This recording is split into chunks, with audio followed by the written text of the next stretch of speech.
The mirror in my tiny Brooklyn apartment was smudged, reflecting a warped version of myself as I slipped out of my work blouse. I didn't hear the door creak, but I felt her eyes, Lila's eyes, burning into me from the hallway.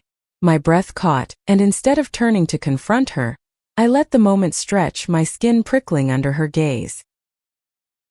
I'd known Lila since our freshman year at NYU, two misfits thrown together in a cramped dorm room.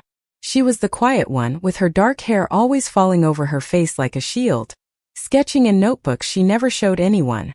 I was the loud one, the girl who filled silences with jokes and dragged Lila to parties she'd rather avoid. For years later we were still inseparable, sharing this shoebox apartment and a million unspoken truths. But that night, as I stood half-dressed in front of my mirror, something shifted. Her watching wasn't an accident. It was a confession. I turned slowly, my heart hammering. Lila stood frozen in the doorway, her wide brown eyes locked on mine. I didn't mean to, she stammered, but her voice was thin, unconvincing. She didn't move. Neither did I. The air between us felt electric, heavy with questions neither of us dared to ask. I could have laughed it off, thrown a pillow at her, made it a joke like I always did. But I didn't. I let her see me, really see me, and something inside me unraveled. New York City hummed outside our window, oblivious to the silent earthquake in our apartment. Lila and I had danced around this for years. The lingering glances, the way her hand brushed mine when we passed the coffee pot, the nights we fell asleep on the couch, too close to pretend it was nothing. I'd always told myself it was friendship, that I was reading too much into it. I was Sarah, the straight girl with a string of bad boyfriends, and Lila was just Lila, my best friend. But standing there, caught in her gaze, I couldn't lie to myself anymore. Lila, I said, my voice barely above a whisper. She flinched, like my saying her name was a physical touch. Why didn't you say anything? I stepped closer, the hardwood cold under my bare feet. Her lips parted, but no words came. Instead, she turned and fled to her room, the door clicking shut behind her. I stood there, alone in the dim light, my reflection staring back at me. The girl in the mirror looked different now, vulnerable, uncertain, but awake. I'd spent years building walls around my heart, dating guys who never stuck, chasing a version of myself I thought I was supposed to be. But Lila's eyes had undone me in seconds. I didn't know what this meant, not yet, but I knew I couldn't go back to pretending. The next morning, Lila was gone before I woke up. Her sketchbook lay open on the kitchen table, a rare sight. I hesitated, then flipped through it. Page after page of charcoal drawings, cityscapes, strangers on the subway, and then me. Dozens of sketches of me. Laughing, reading, sleeping on the couch. My heart clenched. Each stroke was careful, reverent, like she'd poured her soul into capturing me. The last page was dated yesterday, a sketch of me standing in front of the mirror, half-dressed, my head turned slightly as if I'd known she was watching. I closed the book, my hands trembling. Lila wasn't just my friend. She hadn't been for a long time. And maybe, just maybe, I wasn't as straight as I'd convinced myself I was. That day at work I couldn't focus.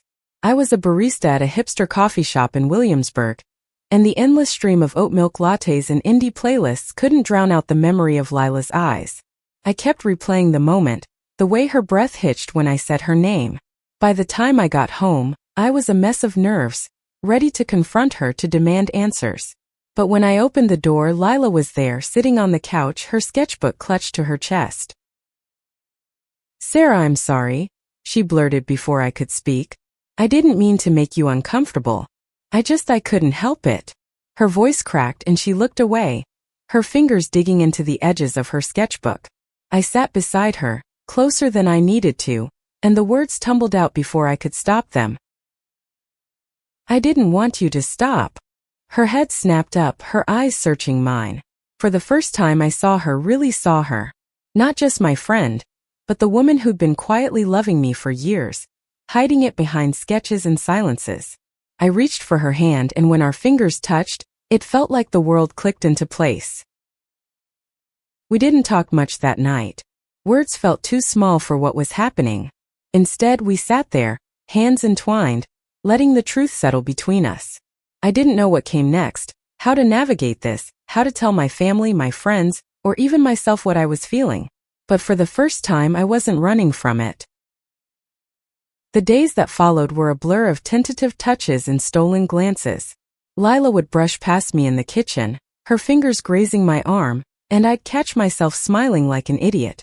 We didn't label it, didn't call it love or dating or anything. We just let it be, let it grow in the quiet moments. Her sketching while I read, our legs tangled on the couch, the way she'd laugh when I burned dinner. But the world outside our apartment wasn't so gentle. One night we went to a bar with friends, a dive in the East Village where the beer was cheap and the music was loud. I didn't think twice about holding Lila's hand as we walked in, but I felt the stares, some curious, some hostile. Our friend Jake, who'd always been a little too fond of me, pulled me aside. "Sarah, what's going on with you two?" he asked, his tone sharp. I shrugged, trying to play it cool, but his eyes narrowed. "You're not like that, are you?" The question hit like a punch. I wanted to snap back, to tell him it was none of his business, but the words stuck in my throat. Lila overheard, her face tightening, and she excused herself to the bathroom. When she didn't come back after 10 minutes, I found her outside, leaning against the brick wall, her breath visible in the chilly night air. "I'm sorry," I said, my voice shaking. "I should have said something." She shook her head. "It's not your fault. It's just hard, being seen like this." She looked at me, her eyes raw. "I've known I was gay since I was 16, Sarah. I've dealt with this. But you're new to it. And I don't want you to feel trapped." "I don't," I said fiercely, stepping closer. "I'm scared, yeah. But I'm not trapped. I'm here. With you." She smiled, small and fragile, and I kissed her then. Right there on the street, under the flickering neon sign of the bar. It was my first time kissing a woman, and it felt like coming home. But the world kept pushing back. My parents called the next week, asking why I hadn't mentioned any new boyfriends lately. I dodged the question, my stomach twisting. Lila's family wasn't much better. She'd come out to them years ago, and they'd barely spoken since. We were building something beautiful, but it was fragile, and the weight of other people's expectations was starting to crack it. One night, lying in bed, Lila turned to me, her voice quiet.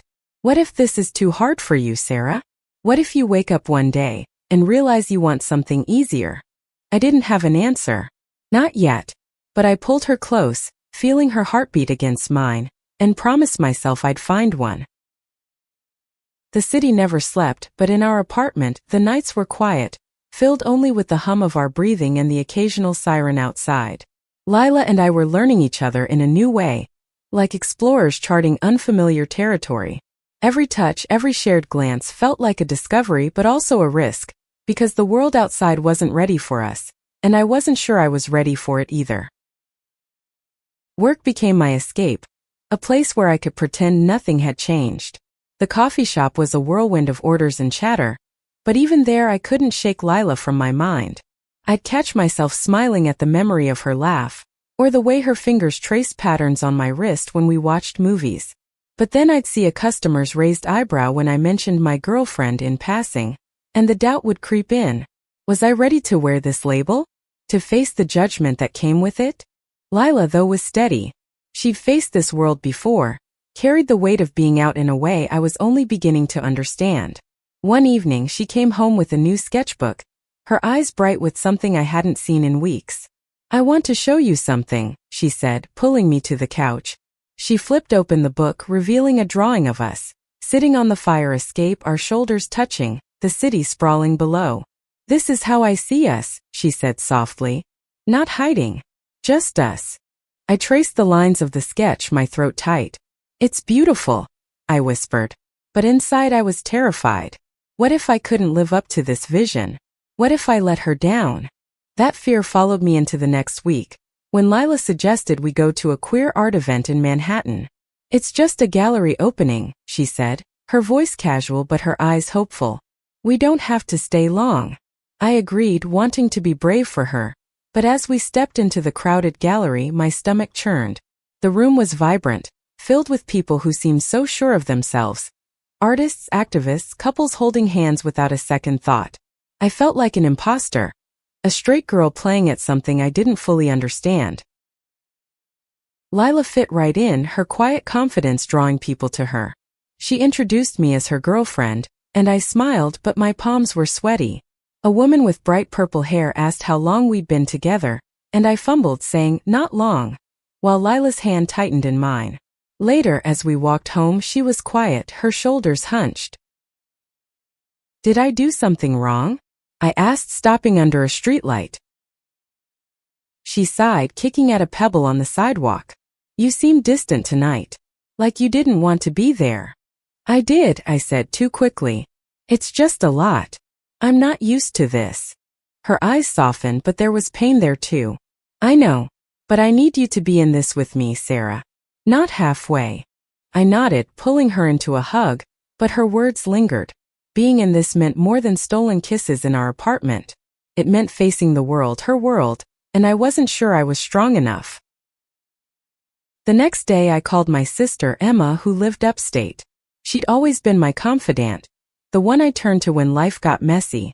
I told her everything, my voice shaking as I described Lila. The way she made me feel, the fear that came with it. Emma was quiet for a long time before she said, "Sarah, you sound happy. Scared but happy. Don't let the world take that from you." Her words were a lifeline, but they didn't erase the tension building between Lila and me. We were still learning how to navigate this, how to balance our love with the world's expectations. One night we went to a diner, just the two of us, and for a moment it felt like we were the only people in the world. We shared a plate of fries, our knees touching under the table, and I thought, this is enough. This is worth it. But then my phone buzzed with a text from Jake. "Saw you at the diner with Lila. You sure about this?" I didn't respond, but the message sat like a stone in my stomach. When I showed it to Lila, her face hardened. "He doesn't get to judge us," she said, but her voice was tight. I knew she was thinking of her own family, the way they cut her off when she came out. I wanted to promise her I'd never let that happen to us, but the words wouldn't come. Instead, I kissed her, right there in the diner, not caring who saw. It was a small act of defiance, but it felt like a victory. Lila smiled, her eyes shining, and for a moment, the world felt a little less heavy. But the weight returned. At work, a coworker overheard me talking about Lila and made a snide comment about going through a phase. I laughed it off, but it stung. I started noticing the way people looked at us when we held hands, the way conversations stopped when we entered a room. Lila seemed unfazed, but I could see the toll it took on her. The way she'd tense when someone stared too long. The way she'd check her phone for messages from a family that never called. One night, we went to a rooftop party hosted by one of Lila's artist friends. The view of the city was breathtaking, but I couldn't shake the feeling that we were being watched. A guy I didn't know cornered me by the bar, asking if I was really into girls, or just experimenting. I wanted to punch him, but instead, I mumbled something vague and found Lila. She was laughing with a group of friends, her face lit up in a way that made my heart ache. I wanted to be that free, that sure. When we got home, I broke down. "I don't know if I can do this," I admitted, tears streaming down my face. "I love you, Lila, but it's so hard. The way people look at us, the things they say." She sat beside me, her hand on my knee. "I know," she said softly. "It's not fair. But you don't have to have all the answers right now. Just don't give up on us." I nodded, wiping my eyes, but the fear lingered. I wanted to be brave for her, for us, but the world was so much louder than I'd expected.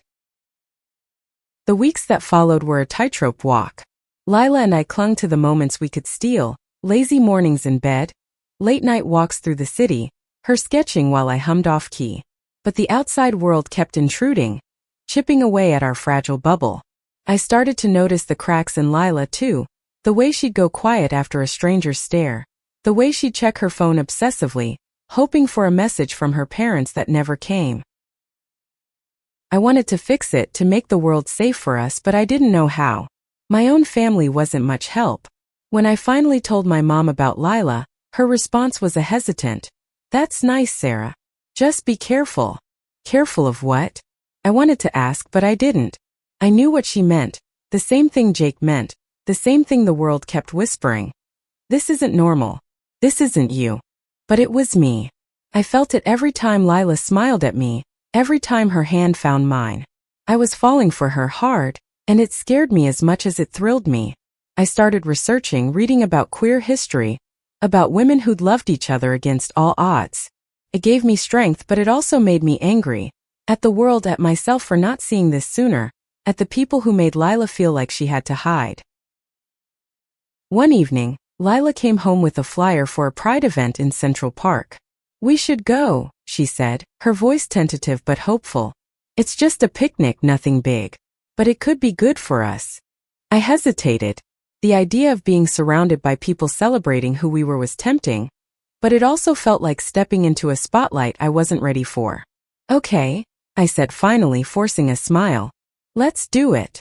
The day of the picnic was bright and warm, the park buzzing with laughter and music. Lila wore a rainbow pin on her jacket, and I felt a pang of envy at her ease. We spread a blanket under a tree, joining a group of her artist friends. They welcomed me warmly, but I couldn't shake the feeling of being an outsider. A woman named Mia, with a buzz cut and a quick laugh, pulled me into a conversation about her photography project. "It's about queer love in everyday moments," she said. "You and Lila should be in it." I blushed, glancing at Lila, who was laughing at something another friend said. "Maybe," I said, but my heart wasn't in it. I wanted to be part of this world, but I felt like I was still learning the language. As the day went on, I relaxed, caught up in the joy of the moment. Lila and I danced to a street band, her arms around my waist, and for a while it was just us. But then I saw a group of protesters on the edge of the park, holding signs with words I couldn't read from a distance but could feel in my gut. Lila's smile faded, and she pulled me closer. "Ignore them," she whispered, but her voice was tight. We left early, the protesters' chants echoing in my ears. On the subway home, Lila was quiet, her head resting on my shoulder. "I'm sorry," she said finally. "I thought it would be different." "It's not your fault," I said, but I felt helpless. I wanted to protect her, to shield us both from the hate, but I didn't know how. That night we lay in bed. The cities hum a distant lullaby. "Do you ever wish you could just disappear?" Lila asked, her voice barely audible. "Not die, just be somewhere else, where no one cares who you love." I turned to her, my heart aching. "I'd go anywhere with you," I said, and I meant it. But the truth was, I didn't know how to escape the world's judgment, or my own doubts. The next week I got a call from my dad. He'd heard about Lila from my mom, and his voice was gruff, uncomfortable. "Sarah, I just want you to be happy," he said. "But it's a hard road. Are you sure?" I wanted to scream that I was sure, that Lila was worth it, but all I managed was, "I'm figuring it out, Dad." When I hung up, Lila was watching me, her eyes searching. I didn't tell her about the call. I didn't want to add to her burden. Instead, I suggested we take a weekend trip, just the two of us. We found a cheap Airbnb in the Catskills, a tiny cabin surrounded by trees. It felt like a chance to breathe, to be us without the city's weight. We spent the days hiking, laughing, making love in the soft morning light. Lila sketched the mountains, and I read to her from a battered poetry book I'd found in the cabin. For those 3 days the world felt far away, and I thought maybe we could make this work. But when we got back to the city, reality hit hard. Jake showed up at the coffee shop, his face stormy. "You're throwing your life away, Sarah," he said, loud enough for my coworkers to hear. "You're not like this. You're better than this." I froze, my hands shaking as I poured a latte. "Get out," I said, my voice low but firm. He left, but the damage was done. My coworkers were whispering, and I felt exposed, raw. When I told Lila, she pulled me into her arms, but I could feel her trembling too. "We can't keep doing this," I said, my voice breaking. "Pretending it doesn't hurt." She looked at me, her eyes wet. "Then what do we do?" I didn't have an answer, but I knew I couldn't lose her. Not now, not ever. The air in our apartment felt heavier after Jake's outburst. Lila and I tried to hold on to the lightness we'd found in the Catskills, but the city had a way of seeping back in, bringing its judgments with it. I started noticing things I hadn't before. The way Lila's shoulders tensed when we walked past certain neighbors, the way she'd lower her voice when talking about us in public. I wanted to be her rock, but I was crumbling too. Work was no longer an escape. My coworkers' whispers had turned into outright questions, some curious, some cruel. "So you're gay now?" one asked, her tone more accusation than inquiry. I mumbled something about not liking labels, but the truth was I didn't know what I was. I just knew I loved Lila, and that should have been enough. But it wasn't, not for the world, and sometimes not even for me. Lila sensed it, of course. She always could. One night, as we washed dishes together, she said, "You're pulling away, Sarah. I can feel it." Her voice was calm, but her eyes were storms. "I'm not," I lied, scrubbing a plate too hard. "I'm just figuring things out." She set down her sponge, turning to face me. "You don't have to do this alone. Talk to me." But I couldn't. Not yet. The words were stuck, tangled in fear and shame I didn't want to admit. Instead, I kissed her, hoping it would say what I couldn't. She kissed me back, but it felt different, tentative, like she was bracing for me to run. The next day, I went to a queer support group I'd found online. It was held in a community center in Brooklyn, a small room filled with folding chairs and people who looked as nervous as I felt. The facilitator, a kind-eyed woman named Rachel, asked us to share our stories. When it was my turn, I hesitated, then said, "I'm Sarah.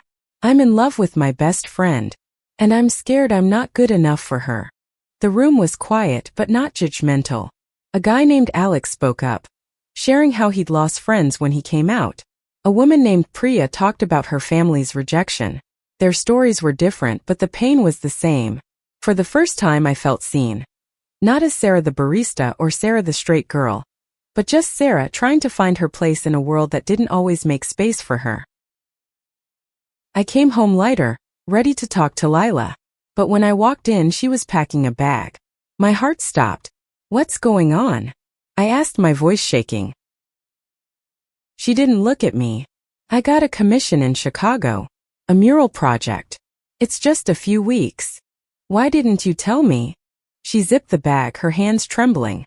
"Because I didn't know if you'd care." The words hit like a slap. "Of course I care," I said, stepping closer. "Lila, you're everything to me. Then why do you keep pulling away?" Her voice broke and she finally looked at me, her eyes raw. "I can't keep waiting for you to decide if this is worth it." I wanted to argue, to tell her I was all in, but the truth was I was still scared. Scared of losing her, scared of losing myself. "Stay," I said instead, my voice barely a whisper. "Please." She shook her head. "I need this, Sarah. I need to breathe. And maybe you do too." She left the next morning, and the apartment felt like a tomb. I wandered through it, touching the things she'd left behind, her sketchbook, her favorite mug, the scarf that still smelled like her. I opened her sketchbook, hoping for answers, and found a new drawing, me sitting on our couch, my face a mix of hope and fear. Underneath, in her careful handwriting, were the words, "I love you, but I can't keep breaking." I cried then, harder than I ever had. I'd been so focused on my own fears that I hadn't seen how much I was hurting her. I wanted to call, to beg her to come back, but I knew she was right. We both needed space to figure out what this was, what we could be. The days without Lila were endless. I threw myself into work, into the support group, into anything that would keep me from falling apart. Rachel, the facilitator, became a friend, someone I could talk to without fear of judgment. She told me about her own coming out, how it took years to feel comfortable in her skin. "It's not about being perfect," she said. "It's about being honest."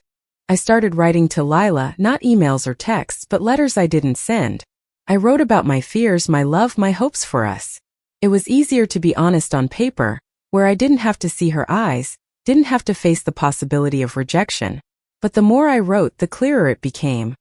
I didn't want a life without her. One night, I went to a queer bar with some people from the support group. It was loud, chaotic, and freeing in a way I hadn't expected. I danced with a girl named Sam, who laughed when I admitted I was new to this. "You'll figure it out," she said, and for the first time I believed it. When I got home, there was a voicemail from Lila. Her voice was soft, tired. "I miss you," she said. "Can we talk when I get back?" I played the message again and again, my heart pounding. She was coming back. We had a chance. Lila's voicemail was a lifeline, but it also terrified me. What if she came back and I still wasn't ready? What if I'd already lost her? I spent the next week replaying every moment we'd shared, every mistake I'd made. I wanted to be better for her, for us, but I didn't know if I could. I kept going to the support group, soaking up the stories of people who'd walked this path before me. Alex, the guy who'd lost friends, invited me to a poetry reading in the village. It was small, intimate, and filled with words that cut straight to my heart. One poet, a trans woman with a voice like velvet, read a piece about loving someone who was still learning to love themselves. I thought of Lila and my eyes burned. After the reading, Alex and I grabbed coffee. "You're in deep, huh?" he said, stirring his latte. I nodded, staring into my cup. "I love her, but I keep messing it up." He leaned back, his eyes kind. "Love's messy, especially when you're figuring out who you are. Just don't stop trying." His words stuck with me. When Lila's return date got closer, I started planning. I wanted to show her I was in this, really in it. I cleaned the apartment, bought her favorite flowers, and even tried to cook her favorite pasta dish. It was a disaster, but I laughed instead of crying. I wrote her a real letter this time, one I planned to give her. In it, I poured out everything, my fears, my love, my commitment to figuring this out together. The day she came back, I was a nervous wreck. I waited at the airport, my hands sweaty, clutching the letter. When I saw her, my breath caught. She looked tired but beautiful, her dark hair tucked behind her ears, her sketchbook under her arm. She saw me and stopped, her eyes searching mine. "Sarah," she said, and my name in her voice was enough to break me open. We didn't talk much on the way home. The silence wasn't heavy though, it was expectant, like we were both waiting for the right moment. When we got to the apartment, I handed her the letter. "Read it," I said. "Please." She sat on the couch, her hands trembling as she opened it. I watched her read, my heart in my throat. When she finished, she looked up, her eyes wet. "You mean this?" she asked. "Every word," I said. She stood, crossing the room in 2 steps, and kissed me. It was different from our other kisses, fiercer, more certain. "I was so scared you'd change your mind," she whispered against my lips. "I'm done being scared," I said, and for the first time I believed it. We spent the night talking, really talking. She told me about Chicago, about the mural she'd painted, about how she'd missed me every day. I told her about the support group, about the poetry reading, about the letter I'd written. We laughed, cried, and fell asleep tangled together, the city's hum a soft backdrop to our reunion. But the world didn't stop turning. The next week we went to a friend's engagement party, and the stares were back. This time though I didn't shrink. When someone asked if we were just friends, I said, "No, she's my girlfriend," and felt a thrill at the words. Lila squeezed my hand, her smile brighter than I'd ever seen. Still, the challenges didn't vanish. My parents invited us for dinner, and I could feel their unease, their polite questions masking their discomfort. Lila was gracious, charming, but I saw the strain in her eyes. When we got home, she said, "They'll come around. Or they won't. But we're enough." Her words became my mantra. We were enough. But the world kept testing us. At work, a new manager made a point of scheduling me for shifts that kept me away from Lila. I overheard him muttering about keeping things professional. I wanted to quit, but we needed the money. Instead, I started looking for other jobs, ones where I wouldn't have to hide who I was. Lila, meanwhile, was thriving. Her mural in Chicago had gotten attention, and she was offered another commission in San Francisco. "Come with me," she said one night, her eyes bright with possibility. "We could start fresh." The idea was tempting, but it also scared me. New York was home, messy as it was. But the more I thought about it, the more I realized home wasn't a place, it was her. Saying yes to San Francisco felt like jumping off a cliff, but with Lila's hand in mine, I wasn't afraid of the fall. We spent weeks planning, saving every penny, dreaming of a city where we could be ourselves without apology. Lila's excitement was contagious. She talked about the art scene, the foggy mornings, the freedom of a fresh start. I wanted that for her, for us, but a part of me still clung to New York, to the life I'd known. Packing up our apartment was bittersweet. Every corner held a memory. Lila's sketches taped to the fridge, the couch where we'd first kissed, the fire escape where we'd watched the city wake up. I found one of her old sketchbooks under the couch, filled with drawings from our college days. One page showed us at a rooftop party laughing, our arms around each other. I showed it to Lila and she smiled, her eyes soft. "We were already in love back then," she said. "We just didn't know it." The move was chaotic. Boxes, goodbyes, and a tearful dinner with my sister, who hugged us both and whispered, "Be happy." My parents were harder. They came to see us off, their smiles strained. "We just want what's best for you," my mom said, and I nodded, but I knew they didn't fully understand. Not yet. San Francisco was everything Lila had promised and more. Our new apartment was small, with creaky floors and a view of the bay, but it felt like ours. Lila threw herself into her mural project, and I found a job at a queer-friendly cafe, where no one blinked when I mentioned my girlfriend. For the first time I felt like I could breathe. But even in this new city, the world wasn't perfect. We faced curious stares, whispered comments, and the occasional outright hostility. One night, walking home from dinner, a man shouted something ugly at us. Lila tightened her grip on my hand, her jaw set. "Keep walking," she said, but I could hear the tremor in her voice. At home I pulled her close.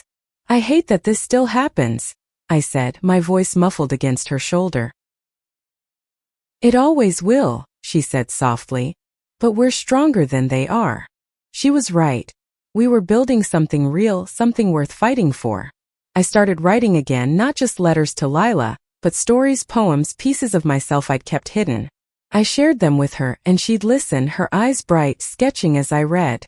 One night she showed me a new drawing. A portrait of us standing on a San Francisco hill, the city sparkling behind us. "This is our future," she said. "Messy, but ours." I kissed her, my heart full. "I want that future," I said. "With you."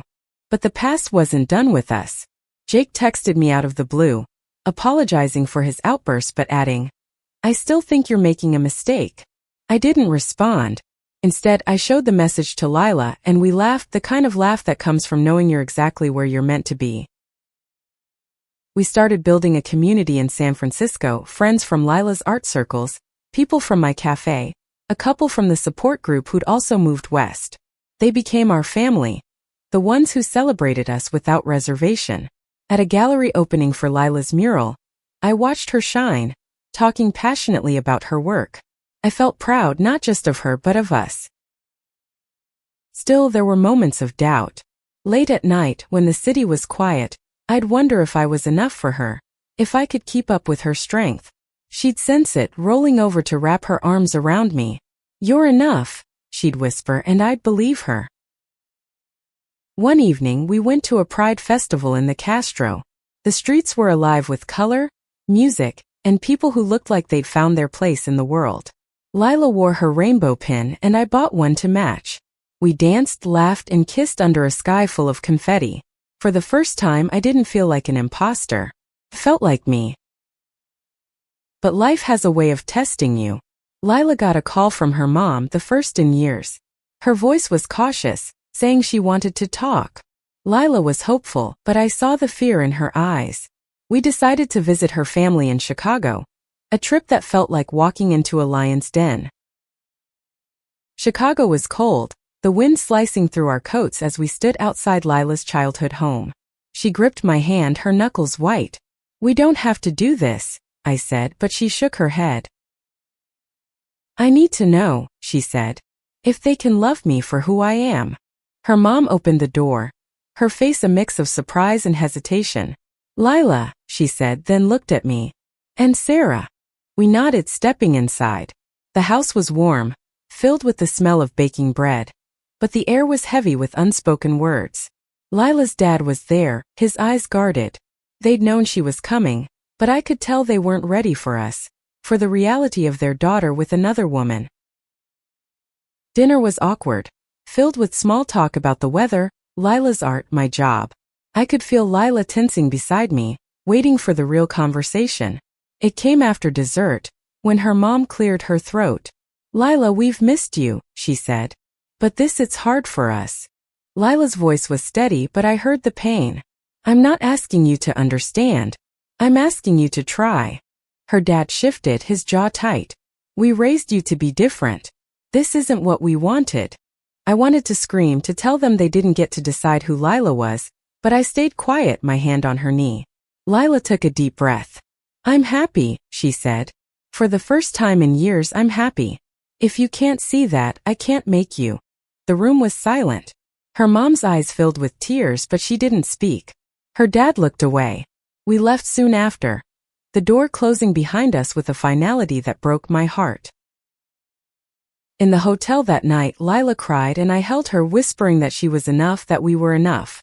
I thought they'd changed, she said, her voice muffled against my chest. They might, I said, though I wasn't sure. But we don't need them to. The trip wasn't a total loss. We spent the next day exploring Chicago, visiting Lila's old haunts, laughing at memories of her teenage years. She showed me the park where she'd first realized she was gay, the cafe where she'd sketched her first portrait of me. It was a reminder of how far we'd come, how much we'd built together.